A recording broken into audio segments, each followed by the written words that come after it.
하나님의 말씀 함께 보시겠습니다. 욥기 40장 1절부터 14절까지의 말씀입니다.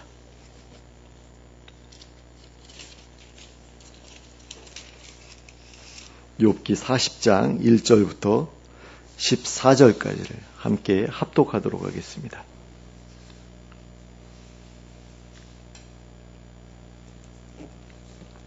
욥기 40장 1절부터 14절까지를 함께 합독합니다. 함께 읽겠습니다. 시작. 여호와께서 또 욥에게 일러 말씀하시되 트집 잡는 자가 전능자와 다투겠느냐? 하나님을 탓하는 자는 대답할지니라. 욥이 여호와께 대답하여 이르되 보소서 나는 비쳐나오니 무엇이라 주께 대답하리이까? 손으로 내 입을 가릴 뿐이로소이다. 내가 한 번 말하였사온즉 다시는 더 대답하지 아니하겠나이다.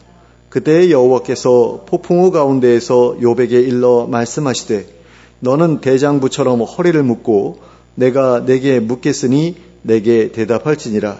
내가 내 공의를 부인하려느냐? 내 의를 세우려고 나를 악하다 하겠느냐? 내가 하나님처럼 능력이 있느냐? 하나님처럼 천둥소리를 내겠느냐? 너는 위엄과 존귀로 단장하며 영광과 영화를 입을지니라. 너의 넘치는 노를 비우고 교만한 자를 발견하여 모두 낮추되 모든 교만한 자를 발견하여 낮아지게 하며 악인을 그들의 처소에서 짓밟을지니라. 그들을 함께 진토에 묻고 그들의 얼굴을 싸서 은밀한 곳에 들지니라. 그리하면 내 오른손이 너를 구원할 수 있다고 내가 인정하리라. 아멘. 지난주에 살펴보았던 것처럼 하나님께서는 욥에게 나타나시자 곧바로 그에게 질문을 던지기 시작하셨습니다. 그 질문들은 하나님께서 알고 계시는 비밀한 일들을 그도 알고 있는지, 또 하나님께서 해오신 놀라운 일들을 그도 할 수 있는지에 관한 것이었습니다. 그리고 그 질문들에 대한 욥의 대답은 당연히 저는 알지 못합니다. 저는 할 수 없습니다가 될 수밖에 없었습니다. 그런데 욥이 이에 대해 대답하기도 전에 하나님께서는 또다시 욥에게 질문을 던지기 시작하셨습니다. 40장 2절 말씀을 보시겠습니다. 트집 잡는 자가 전능자와 다투겠느냐? 하나님을 탓하는 자는 대답할지니라. 여기서 말씀하신 트집 잡는 자는 욥을 가리킵니다. 그리고 다투겠느냐라는 말씀은 다툴 수 있느냐라는 뜻이 아니라 다투려 하느냐라는 뜻입니다. 그러므로 이 문장의 의미는 나에 대해 이러쿵저러쿵 떠들어대고 있는 욥아, 내가 나와 다투려고 그러는 것이냐라는 뜻이라고 할 수 있습니다. 그리고 하나님을 탓하는 자 역시 욥을 가리킵니다.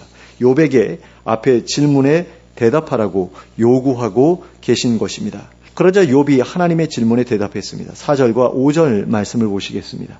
보소서 나는 비천하오니 무엇이라 주께 대답하리이까? 손으로 내 입을 가릴 뿐이로소이다. 내가 한 번 말하였사온즉 다시는 더 대답하지 아니하겠나이다. 자, 여기에서 욥은 하나님 앞에서 자신의 미천함을 인정하면서 저는 차마 하나님께 드릴 말씀이 없습니다 라고 고백하고 있습니다. 그리고 그 말만으로도 충분하니 다른 말을 보태지 않겠습니다 라고 대답했습니다.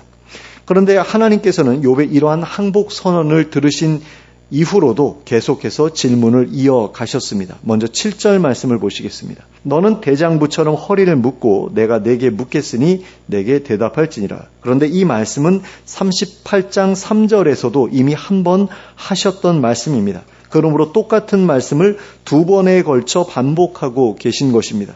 그러면 왜 하나님께서는 욥에게 이렇게 두 번에 걸쳐서 대장부처럼 자신의 질문에 대답하라고 말씀하고 계시는 것일까요? 그 이유는 욥이 자신의 친구들과 논쟁할 때의 모습이 대장부와 같았기 때문입니다. 친구들과 논쟁할 당시의 욥은 대장부처럼 담대하게 친구들의 의견에 반대 의견을 던졌습니다. 특히 하나님과 관련된 이야기를 할 때에도 담대하게 큰 소리를 치면서 자신의 주장을 피력했습니다. 그래서 하나님께서 욥에게 이처럼 두 번에 걸쳐서 대장부처럼 담대하게 대답해보라고 말씀하신 것입니다. 욥이 하나님 없는 자리에서 그렇게 대장부처럼 담대하게 말했으니 하나님 계신 그 자리에서도, 그러니까 내 앞에서도 한번 대장부처럼 말해보라고 말씀하신 것입니다. 그러므로 이것은 욥의 오만한 태도에 대한 하나님의 꾸짖음이었다고 할 수 있습니다. 하나님에 대해 아무런 두려움 없이 이러쿵저러쿵 함부로 말했던 것들에 대해 책망하신 것이라는 말씀입니다. 그 다음으로는 8절 말씀을 보시겠습니다. 내가 내 공의를 부인하려느냐, 내 의를 세우려고 나를 악하다 하겠느냐. 자, 여기에서 하나님께서는 욥을 향해 내가 내 공의를 부인하려고 하느냐라고 물으셨습니다. 그러면 이 질문의 전제가 되는 사실은 무엇입니까? 하나님께서는 공의로우시다는 것입니다. 그런데 그 사실을 부인하려고 하는 것이냐라는 질문인 것입니다. 그리고는 그렇게 하려는 의도가 무엇이냐고 물으셨습니다. 혹시 내가 내 의를 세우려고 그러는 것이냐고 물으셨습니다.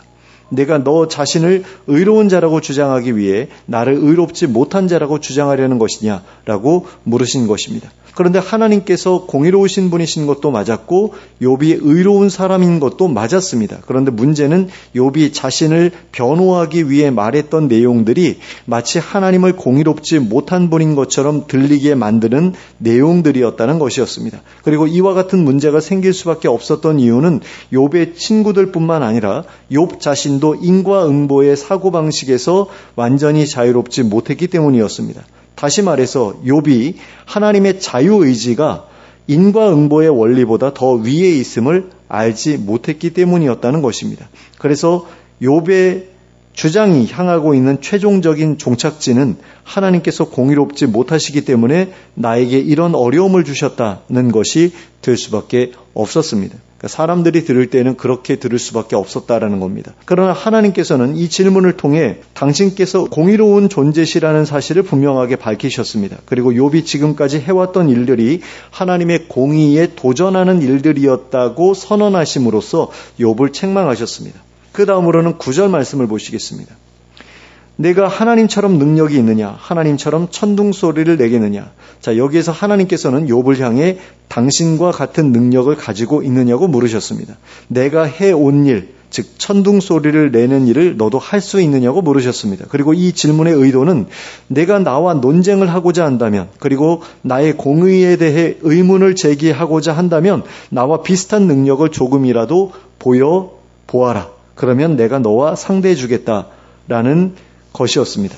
그리고 그 다음으로는 10절부터 14절까지의 말씀을 보시겠습니다. 너는 위엄과 존귀로 단장하며 영광과 영화를 입을지니라. 너희 넘치는 노를 비우고 교만한 죄를 발견하여 모두 낮추되 모든 교만한 죄를 발견하여 낮아지게 하며 악인을 그들의 처소에서 짓밟을지니라. 그들을 함께 진토에 묻고 그들의 얼굴을 싸서 은밀한 곳에 둘지니라. 그리하면 내 오른손이 너를 구원할 수 있다고 내가 인정하리라. 자, 여기에서 하나님께서 욥에게 요구하셨던 것은 하나님처럼 위엄과 존귀로 단장하고 영광과 영화를 입은 다음에 악인들을 처벌해 보라는 것이었습니다. 너희 넘치는 노를 쏟아서 교만한 자를 찾아 그들을 모두를 낮추라는 것이었습니다. 악인을 그들의 처소에서 짓밟아 진토에 묻어버리라는 것이었습니다. 그러면 내 오른손이 너를 구원할 수 있다고 내가 인정해 주겠다고 하셨습니다. 그러니까 너가 나처럼 악인들을 심판할 수 있다면 내가 너를 인정해 주마. 너의 지위, 너의 능력 이런 거 내가 다 인정해 주겠다. 이런 말씀인 거죠. 그런데 여기에서 내 오른손이 너를 구원할 수 있다고 인정해 주겠다라는 말씀이 의미하는 그 진정한 의미는 무엇일까요? 이 말씀의 의미는 너에게 내가 필요 없다는 것을 인정해 주겠다라는 의미입니다. 또한 내가 나와 동등한 존재라고 인정해 주겠다라는 의미이기도 합니다. 그리고 내가 나에 대해서 이러쿵저러쿵 말할 자격이 있는 존재라고 인정해 주겠다라는 의미라고 볼 수도 있습니다.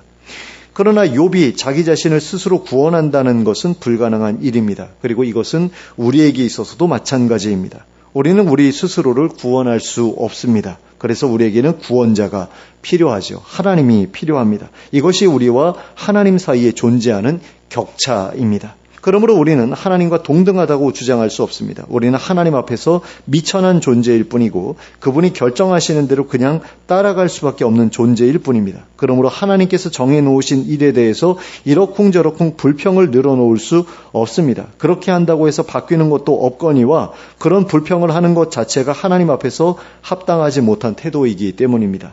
그러므로 이 말씀의 요지는 욥에게는 하나님께 불평할 자격이 없다라는 것이라고 할 수 있습니다. 욥은 스스로를 구원할 수 없는 존재이기 때문입니다. 또한 세상의 정의를 실현할 힘이 없는 존재이기 때문입니다. 오직 하나님만이 구원을 베푸실 수 있으시고 또 세상의 정의를 실현하실 수 있는 분이시기 때문입니다. 그리고 그 다음으로 하나님께서는 이 말씀에 이어 40장 15절부터 24절까지 해서 베헤못이라는 동물에 대해 말씀하기 시작하셨습니다. 그런데 이 베헤못이라는 동물은 원래 개역 한글 성경에서 하마라고 번역했던 동물입니다. 그리고 이 하마라는 동물은 욥이 살던 시대와는 달리 우리에게 있어서는 별로 두렵지 않은 동물로 여겨지고 있는 동물입니다. 사람들이 총기를 사용해서 어렵지 않게 사용할 수 있는 동물이기 때문입니다. 게다가 동물원에 가면 안전하게 구경할 수 있는 동물이기 때문입니다. 하지만 하마는 원래 맹수에 속하는 사납고 무서운 동물입니다. 그리고 욥과 같은 고대인들에게 있어서는 많은 수의 용사들이 생명을 걸고 뛰어들어야만 사냥할 수 있는 동물이었습니다. 그래서 그런 사실을 부각시키기 위해서였는지는 몰라도 개정개역 성경에서는 그 당시 사람들이 사용하던 베헤못이라는 명칭을 그대로 음역해서 번역하였습니다. 그러므로 우리가 이 본문을 읽을 때에는 고대인들이 하마를 생각할 때에 느꼈을 두려움을 생각하면서 읽어야만 합니다. 그래야만 하나님께서 이 본문에서 하마에 대해 말씀하신 의도를 제대로 이해할 수 있기 때문입니다. 그럼 이제부터는 베헤못에 대한 하나님의 말씀 중에서 우리가 주목해야 할 몇몇 부분에 대해 간략하게 짚어드리면서 넘어가도록 하겠습니다. 먼저 15절 말씀을 제가 읽어드리겠습니다. 이제 소같이 풀을 먹는 베헤못을 볼지어다. 내가 너를 지은 것 같이 그것도 지었느니라. 자, 여기에서는 하나님께서 욥을 지으신 것 같이, 즉 사람을 지으신 것 같이 베헤못을 지으셨다고 말씀하고 있습니다. 그리고 이것은 이 엄청난 맹수를 하나님께서 지으셨다는 의미와 함께 사람이나 베헤못이나 다 하나님의 피조물에 불과한 존재라는 의미를 포함하고 있습니다. 그리고 그 다음에 이어지는 구절들에서는 베헤못이 얼마나 대단한 육체를 가지고 있는지에 대해 설명하고 있습니다. 그리고 그 설명을 마무리하면서 19절에서 다음과 같이 말씀하고 있는 것을 볼 수 있습니다. 제가 읽어드립니다. 그것은 하나님이 만드신 것 중에 으뜸이라. 그것을 지으신 이가 자기의 칼을 가져오기를 바라노라. 자, 하나님께서 만드신 동물 가운데 가장 강력한 힘을 지닌 존재가 베헤못이라는 것입니다. 그런데 하나님께서 그 베헤못에게 자신의 칼을 주셨다고 말하고 있습니다. 근데 개정개역 성경에서는 그것을 지으시니가 자기의 칼을 가져오기를 바라노라라고 번역하고 있는데 사실 이게 무슨 말인지 잘 이해가 되지 않잖아요. 그래서 개역 한글 성경을 봤더니요.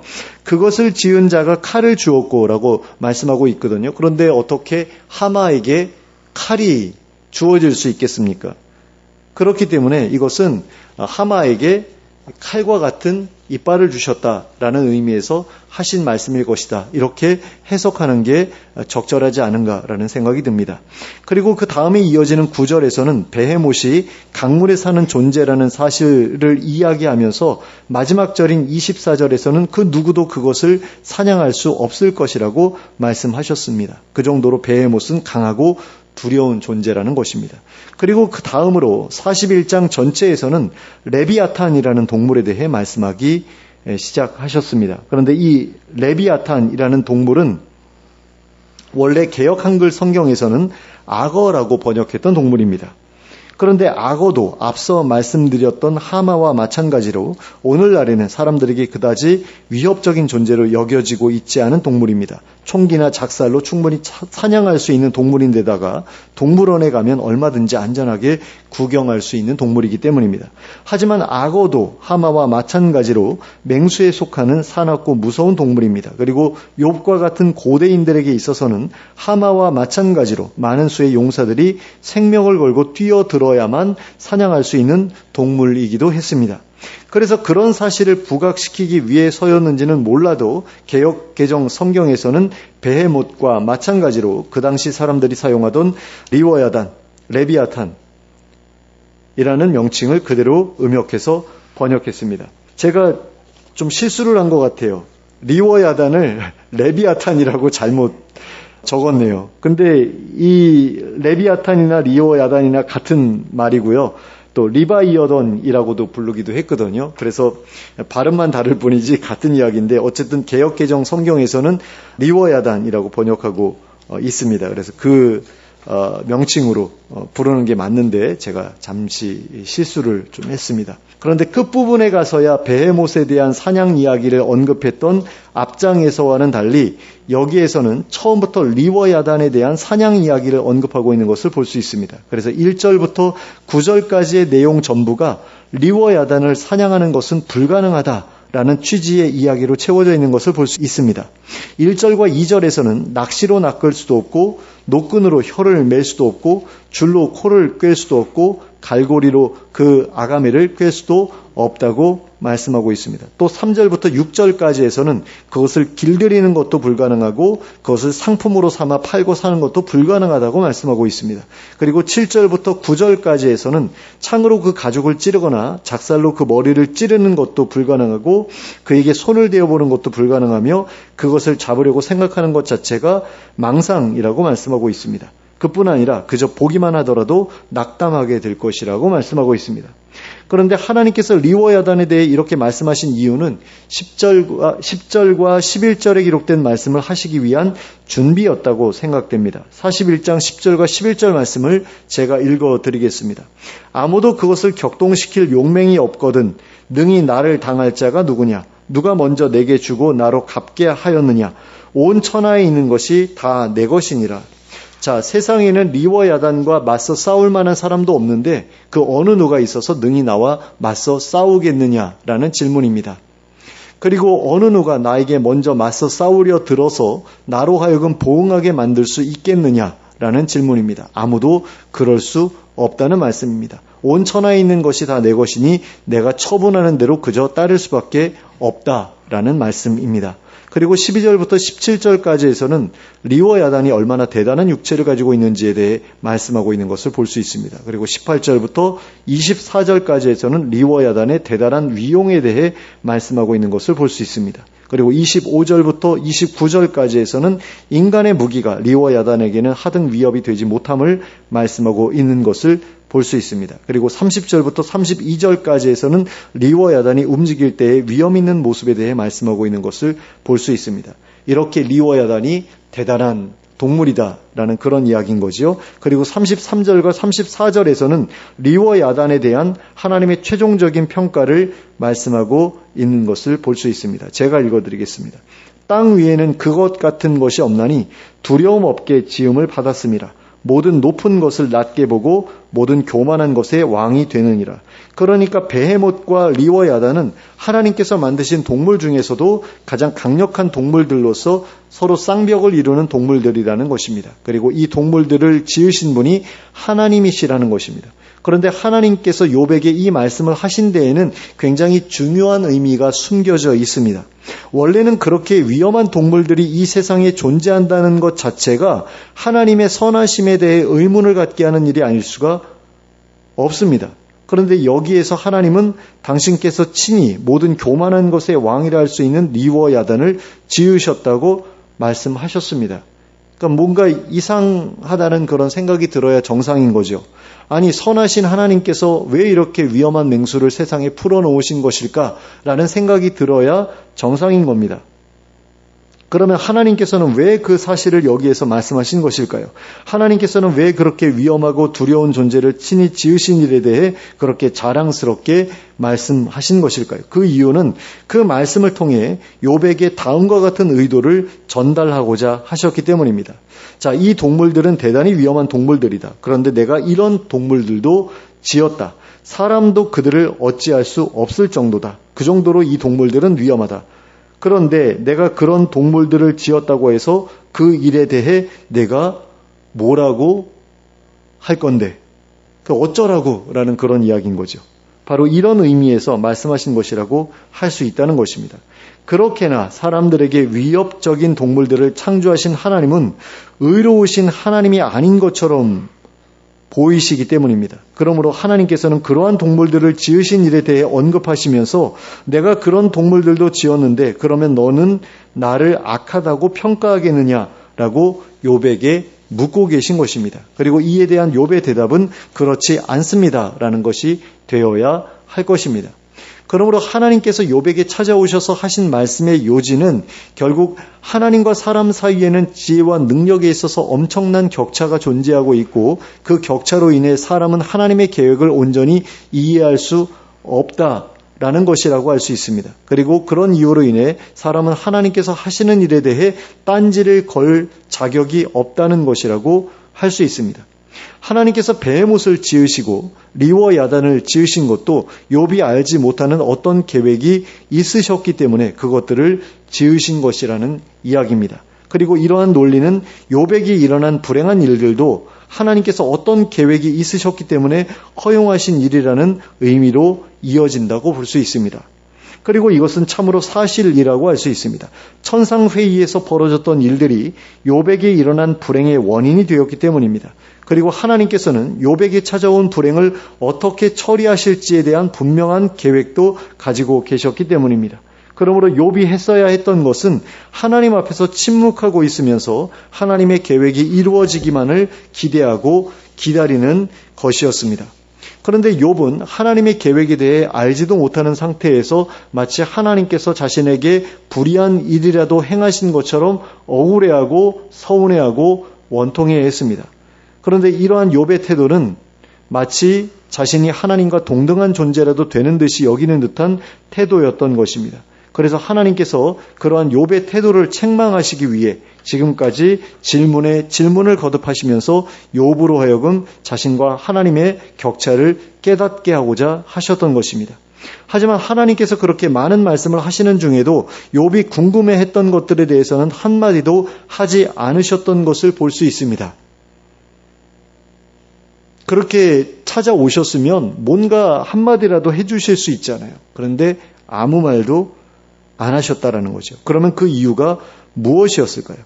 하나님께서 욥의 질문에 대답을 해주시는 순간 욥의 질문이 정당한 질문이었다고 인정해 주시는 것이 되어버리기 때문이었습니다. 그래서 그의 질문에 대답해 주지 않으셨던 것입니다. 지금까지 하나님께서 욥에게 해오신 말씀은 너는 나에게 그런 질문을 할 자격이 없다 라는 것이었습니다. 그런데 자격도 없는 자가 던진 질문에 대해 순순히 대답해 주신다면 지금까지 해오신 말씀이 무색해져 버릴 수밖에 없는 것입니다. 그래서 하나님께서는 욥이 질문했던 내용에 대해 단 한마디도 대답해 주지 않으셨던 것입니다. 만일 하나님께서 천상회의에서 벌어졌던 일들에 대해 욥에게 이야기해 주셨다면 욥의 궁금증은 단번에 해결되었을 것입니다. 그리고 하나님께 가졌던 서운한 마음도 금방 해소되었을 것입니다. 그러나 욥은 결국 하나님께 자신이 질문했던 것에 대해 단 한마디의 대답도 듣지 못했습니다. 그에게는 하나님께 그 질문을 던질 자격이 없었던 겁니다. 그 질문은 그에게 허용된 질문이 아니었던 것입니다. 이것은 마치 선악을 알게 하는 나무의 열매가 아담에게 허락되지 않았던 것과도 같은 일이었다라고 할 수 있습니다. 그런데 기독교인들 중에서도 꽤 많은 사람들이 자신에게 허락되지 않은 일들에 대해 알고 싶어하는 것을 보게 됩니다. 자신에게 찾아온 고난의 이유에 대해 알고 싶어하고 자신의 앞날에 일어날 일들에 대해 알고 싶어합니다. 물론 그런 것들에 대해 궁금해하고 하나님께 여쭈어보는 것 자체는 문제가 아닙니다. 우리는 충분히 그것들에 대해서 하나님께 여쭈어볼 수 있습니다. 그래서 구약시대 사람들은 선지자에게 찾아가서 왜 나한테 이런 일이 일어났는지 여쭤봐 주십시오 라고 부탁하기도 했습니다. 왕들이 많이 그랬죠. 전쟁이 일어나거나 아니면 쿠데타가 일어나거나 이러면 왜 하나님이 이런 일이 일어났습니까? 여쭤보고 내가 어떻게 해야 됩니까? 여쭤보고 그랬죠. 그러니까 그건 문제가 아닙니다. 진짜 문제는 그런 질문들에 대해 하나님께서 침묵하고 아무 말씀도 안 해주실 때에 그것에 대해 원망하고 불평을 한다는 것입니다. 그들은 마치 하나님께서 자신의 질문에 대답만 해주신다면 자신이 그 모든 것들을 수용할 수 있다는 식으로 대답합니다. 하지만 막상 하나님의 대답을 들었다고 해서 그들이 정말로 그것을 수긍하고 군말 없이 수용할 것인지는 누구도 알 수 없는 일입니다. 그러니까 이런 거죠. 제가 지금 녹내장으로 눈이 점점 안 보여져 가고 있잖아요. 그래서 심하지 않은 장애를 가진 것으로 이렇게 판정을 받아서 이제 장애인 그 복지 카드도 이제 발급받게 되고 그런 상황이 됐는데 제가 이것에 대해서 하나님께 왜 이런 일이 저한테 일어났습니까? 라고 여쭈어서 그 대답을 듣는다고 해가지고 그래요? 그런 이유 때문에 그러셨군요 하고 그냥 아무런 불만도 없이 그냥 넘어갈 것인가 라고 했을 때 그거 쉽지 않았거든요. 지금은 이제 수용하게 됐지만 그게 저한테는 굉장히 힘들었습니다. 그렇다고 해서 하나님께 뭐 이렇게 불평을 할 수도 없어요. 하나님을 두려워하는 마음이 있어서 내가 함부로 그렇게 할 수 없다라는 것 때문에 힘들어하는 기간이 오히려 더 길어졌던 게 아닌가라는 생각이 들기도 하는데 어쨌든 간에 내가 그 이유를 안다고 해서 그렇다고 해서 내 마음속에 있는 불만이 사라지느냐 그리고 그것을 그대로 수용하게 되느냐 그렇지는 않다라는 거죠. 그런데도 굳이 그 이유를 알고 싶어 한다라는 거예요. 그리고 하나님께서 대답 안 해주시면 그것에 대해서 불평하고 원망하고 이런다라는 거죠. 그런데 여기에는 그보다도 더 근본적인 문제가 있다라는 겁니다. 그것은 그러한 질문에 대한 대답을 하나님께 반드시 들어야겠다고 생각하는 것 자체가 우리에게는 어울리지 않는 오만한 태도라는 것입니다. 그런 태도는 하나님의 절대 주권을 인정하지 않는 것이나 마찬가지이기 때문입니다. 하나님께서는 그 어떤 일을 하시더라도 당신 마음대로 하실 수 있으십니다. 그래서 그분이 하나님이신 것입니다. 그런데 하나님께서 무슨 일을 하실 때마다 우리에게 그 이유에 대해 설명해 주셔야 한다고 한다면 하나님은 하나님이 아니라 우리 밑에 있는 존재라고 할 수밖에 없습니다. 그러므로 우리가 하나님을 향해 우리에게 행하신 일들에 대해 그 이유를 따져 묻는다는 것은 하나님을 하나님으로 인정하지 않는다는 것이나 마찬가지의 일이라고 할 수 있습니다. 욥이 하나님께 잘못했던 것이 바로 그 부분이었습니다. 그리고 오늘날 많은 기독교인들이 잘못하고 있는 것도 바로 그 부분입니다. 심지어 어떤 기독교인들은 하나님께 질문해도 아무런 대답이 없으시다는 이유로 점집이나 무당집을 찾아다니기도 합니다. 하나님께서 이런 사람들에게 아무 대답도 안 해주시는 것은 너무나 당연한 일이 아닐 수 없을 것입니다. 다시 한번 말씀드리지만 하나님께서는 당신이 계획하신 일을 실행하심에 있어 피조물인 우리에게 그 일에 대해 설명해 주셔야 할 어떤 의무도 없습니다. 그리고 우리가 어떤 질문을 드렸을 때 그 질문에 대해 반드시 대답해 주셔야 할 의무도 하나님께는 없습니다. 그분은 절대적인 주권을 가지고 계신 분이시고 우리를 창조하신 우리의 주인이십니다. 그러므로 질문의 권리는 그분에게 있지 우리에게 있지 않습니다. 선악을 판단하는 것도 그분의 일이지 우리의 일이 아닙니다. 우리는 그저 그분의 지혜와 그분의 선하심을 믿고 신뢰하기만 하면 됩니다. 그리고 그분의 도우심을 구하기만 하면 됩니다. 우리는 우리의 힘으로 우리를 구원할 수 없습니다. 오직 하나님만이 우리를 구원하실 수 있으십니다. 그러므로 우리는 그분께 구원해 달라고 부탁드리기만 하면 됩니다. 구원만 받을 수 있다면 고난의 원인을 아는 것은 별로 중요한 일이 아닙니다. 그것을 꼭 알아야 할 필요도 없습니다. 욥도 세상을 떠나기 전까지는 자신의 질문에 대한 대답을 얻지 못했을 것입니다. 성경에 그 부분에 대해서 기록되어 있지 않습니다. 하지만 어쨌든 그는 구원을 얻었습니다. 그렇지 않습니까? 자기가 하나님께 질문했던 것에 대해서 아무런 대답도 듣지 못했어요. 하지만 구원은 받았습니다. 그러면 된 거 아닙니까? 회복의 역사를 경험했잖아요. 그리고 이전보다 더 나은 삶을 누리게 됐잖아요. 그것이면 충분히 만족스러운 결과였다고 할 수 있는 겁니다. 우리가 정말로 원하는 것도 분명히 그러한 결과일 것입니다. 우리가 고난 가운데 있을 때 정말로 우리에게 필요한 게 뭡니까? 정말로 우리가 얻고자 하는 게 뭡니까? 그 고난에서 벗어나는 것 아닙니까? 고난의 이유를 아는 게 뭐가 그렇게 중요해요? 그런데 그 고난에서 벗어날 수 없을 것 같으니까 절망해가지고 좌절해가지고 그 이유를 알려주십시오라고 말하는 거잖아요. 그런데 그러한 결과를 얻기 위해 기도하는 것보다도 자신에게 찾아온 고난의 이유에 대해 알려고 하는 사람들이 더 많은 것 같은 이유는 무엇일까요? 누군가 원망할 대상이 필요하기 때문이라는 생각이 듭니다. 누군가에게 책임을 돌리고 싶기 때문이 아닌가라는 생각이 든다라는 겁니다. 그래야만 고통을 견디기 쉬울 것처럼 느껴지기 때문이죠. 하지만 실제로는 그렇지 않습니다. 고통에서 벗어나려면 고난에서 벗어나기만 하면 됩니다. 하나님의 구원을 얻기만 하면 됩니다. 그러므로 우리가 해야 할 일은 하나님께 구원해달라고 간구하는 일입니다. 고난의 이유에 대해 따져 묻는 것이 아니라는 것입니다. 고난으로 인해 불평하는 것도 아니라는 것입니다. 고난의 이유를 가르쳐주지 않으신다고 하나님을 원망하는 것도 아니라는 것입니다.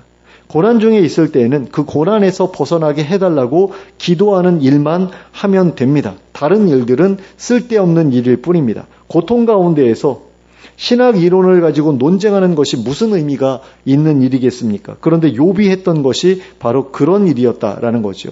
어리석은 짓이 아닐 수가 없는 것입니다. 우리는 그런 어리석은 짓에 사로잡히지 않기를 바랍니다. 오직 겸손하게 하나님의 도우심을 구할 수 있기를 바랍니다. 그리하여 우리가 정말로 바라는 것을 얻게 되기를 원합니다. 구원과 회복의 역사를 경험할 수 있게 되기를 바랍니다. 그리하여 이전보다 더 나은 삶으로 나아가는 우리가 될 수 있기를 바랍니다. 이러한 은혜가 우리 모두에게 허락되기를 예수 그리스도의 이름으로 축원합니다. 함께 기도하겠습니다.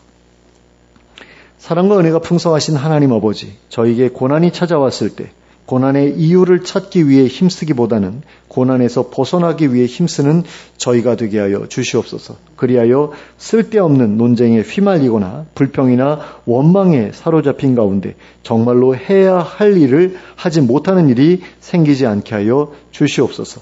오직 겸손한 태도를 가지고 하나님 앞에 나아가게 하시고 하나님의 구원하심을 구하며 간절히 부르짖는 저희들이 되게 하여 주시옵소서. 그리하여 하나님의 구원하심과 회복하심을 경험하게 하시고 이전보다 더 나은 삶으로 나아가는 저희들이 되게 하여 주시옵소서.